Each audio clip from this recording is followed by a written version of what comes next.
Hi, I'm Linda Hale. Welcome to Food for Thought. I get a lot of questions asked, food questions, and recently a friend of mine was going on a picnic this weekend, so she said, "Oh, can you help me figure out what to put in my picnic basket?" And I said, "Yes, I can. I love a picnic, and I'd love to help you." I love it when people ask me food questions because I've got a lot of food input inside of me to share with you. So that's what I'm going to do today, and I'm calling this a soulful picnic. The reason why I'm calling it soulful is I am a soulful cook more than a fancy cook. I like things to be simple and soulful with meaning. And so the reason why you're having a picnic mostly and usually is one, to be outdoors. Another is just to have a time of connection with whoever you're having your picnic with. And so that's the thing that I would like to keep front and center, the soul of your picnic. Maybe maybe that's something you wouldn't have thought about that before, but it's something that I'd like to encourage you to think about this time of connection with the outdoors and this time of connection with whoever you're having your picnic with. So let's look inside my picnic basket. So I have a mason jar salad, two of them I have. So I put salad dressing down at the bottom, and this is the $55 salad vinaigrette. It doesn't cost $55 to make it. There's a story behind it, and those of you in the Salad Society know that story. If you're interested in the Salad Society, there'll be a link if you want to join us there. But so what you want to do is you put the vinaigrette down at the bottom and you put the things that are very stable on top so they don't get soggy, like carrots, there's radishes, jicama. I think that's all there. And then the salad greens on top so they're not sitting in the vinaigrette. And then I have some arugula on top of that. And then I have some tomatoes on top of that. When you're ready to have your salad, when you're ready for your picnic, you just bring a bowl, turn it upside down, and toss it around, and you have a beautiful salad. Now, you can put protein in here. I didn't, but I did bring a can of tuna. You know how canned tuna is all the rage these days? I'm not I've never tried this one. I just bought it at a specialty store in Napa, so I don't know anything about this particular one, but I do really like tuna packed in olive oil because it has a really beautiful, rich flavor. So you could put that on top of your salad once it's in your bowl. So that's a thought. Also, I like to bring forks because I just don't like to eat salad with a plastic fork. It's it's not appealing to me. So it's nice to have, if you're a picnicker, it's nice to just have secondhand forks that you can take with you on your picnic. I have in my bag also some salt because sometimes you need it for your salad. And I don't have pepper, but I like that too. I would possibly put that in my basket. There's extra vinaigrette in case you need it. I don't think you'll need it because there's plenty of it in there. But um, this is my favorite water lately. This is a good thing to have. What else is in my basket? Some towels. That's very important. I didn't put a trash bag in here, but it's also very nice to have a trash bag. So anything that's wet trash or even your dirty dishes, I have a couple of bags in there so you can stick that in there so you're not sticking a bunch of dirty stuff in your beautiful basket. And these are very handy for picnickers. You know these are ice blocks. You put them in your freezer, and then you could put them around your salad, and they would keep it cool depending on how uh, hot it is outside.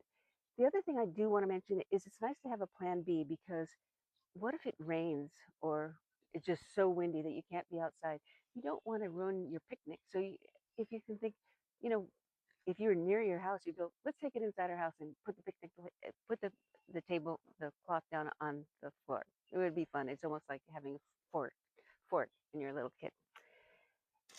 The other thing I wanted to demo is I really love to make a stuffed baguette.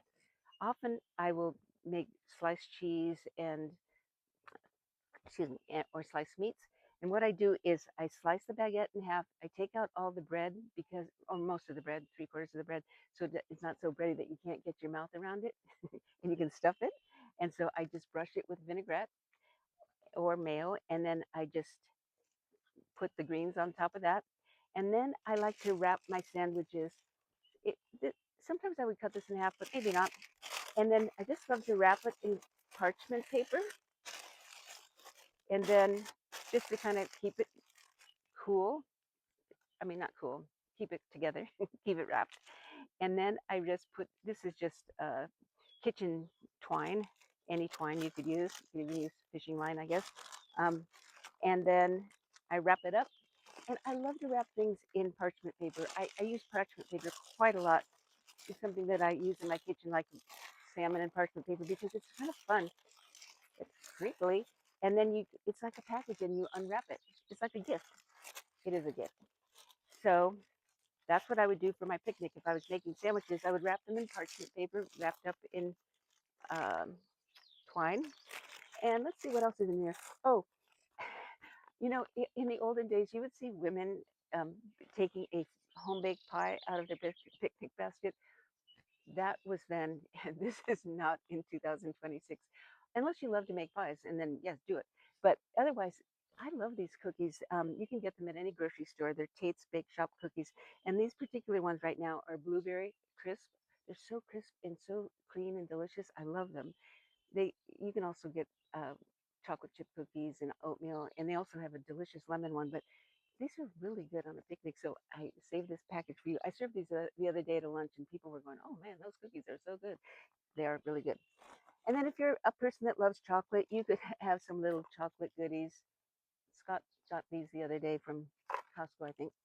So I think that's everything in my basket. Oh, I did also like to bring some salt and pepper in case people want it for their salad.